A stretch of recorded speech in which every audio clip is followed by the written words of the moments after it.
اعوذ باللہ من الشیطان الرجیم بسم اللہ الرحمن الرحیم وبہ نستعین وہو خیر الناصر المعین۔ جیسا کہ مبطلات نماز کے سلسلے میں مسائل بیان کیے جا رہے تھے، آج بھی اسی کے سلسلے میں مسائل بیان کیے جائیں گے۔ مبطلات نماز میں سے 6 بیان کیے جا چکے ہیں، آج 7واں بیان کیا جائے گا۔ نماز کے مبطلات میں سے ایک آواز کے ساتھ اور جان بوجھ کر ہنسنا ہے، یعنی اس مسئلے میں کہنا یہ چاہتے ہیں کہ اگر کوئی شخص جان بوجھ کر آواز کے ساتھ ہنسے تو اس کی نماز باطل ہو جاتی ہے، اگرچہ بے اختیار ہنسے اور جن باتوں کی وجہ سے ہنسے وہ اختیاری ہوں، بلکہ احتیاط کی بنا پر جن باتوں کی وجہ سے ہنسی آئی ہو اگر وہ اختیاری نہ بھی ہو تب بھی وہ نماز کے باطل ہونے کا موجب ہوں گی۔ لیکن اگر جان بوجھ کر بغیر آواز یا سہون آواز کے ساتھ ہنسے تو ظاہر یہ ہے کہ اس کی نماز باطل ہونے میں کوئی اشکال نہیں ہے۔ اس مسئلے میں کہنا یہ چاہتے ہیں کہ اگر کوئی شخص نماز کی حالت میں ہنستا ہے اور اس کی یہ ہنسی آواز کے ساتھ ہو اگر تو اس کی ایسی صورت میں نماز باطل ہو جاتی ہے۔ لیکن اگر کوئی شخص کسی وجہ سے مسکرا دے، یعنی بغیر آواز کے آہستہ سے ہنس دے، تو اس کی نماز باطل نہیں ہوتی۔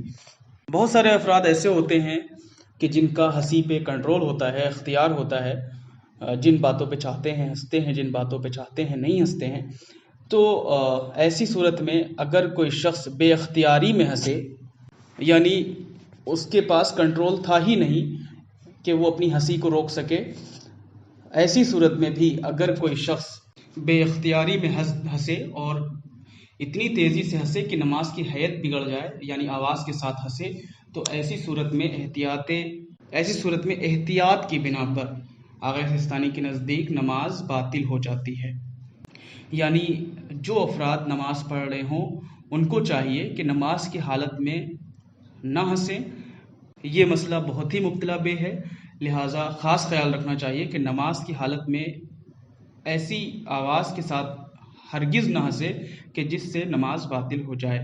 مسئلہ نمبر 1160، اگر ہنسی کی آواز روکنے کے لیے کسی شخص کی حالت بدل جائے، مثلاً اس کا رنگ سرخ ہو جائے، تو احتیاط واجب یہ ہے کہ وہ نماز دوبارہ پڑھے۔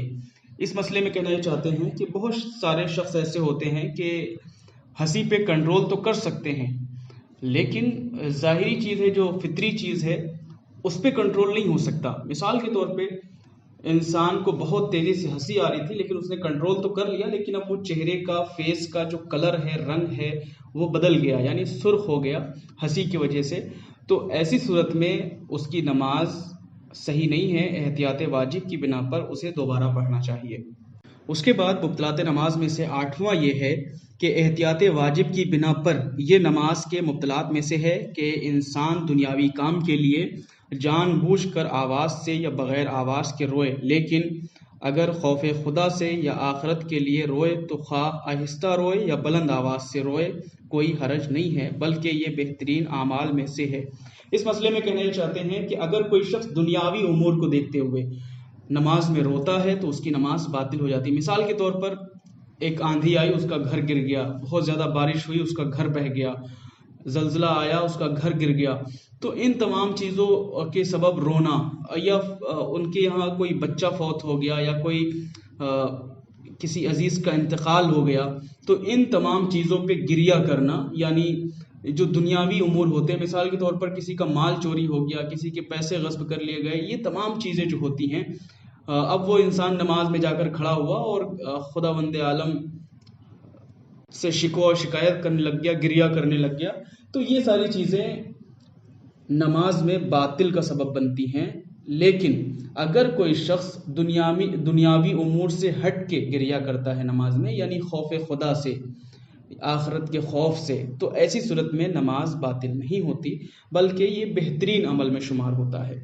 یعنی سادہ سی بات یہ ہے کہ اگر کوئی شخص نماز میں روئے اور اس کا رونا اپنے لیے ہو اور اپنے لیے صرف دنیاوی کام میں ہو تو ایسی صورت میں نماز باطل ہو جاتی ہے، لیکن اگر خدا کے لیے رونا ہو، یعنی آخرت کے لیے رونا ہو، تو ایسی صورت میں نماز باطل نہیں ہوتی۔ خداوند عالم سے یہی دعا ہے کہ خداوند عالم ہم سب کو زیادہ سے زیادہ علم حاصل کرنے کی توفیق عطا فرمائے اور اس پہ عمل پیرا ہونے کی توفیق عطا فرمائے۔ وآخر الدعوانا ان الحمد للہ رب العالمین۔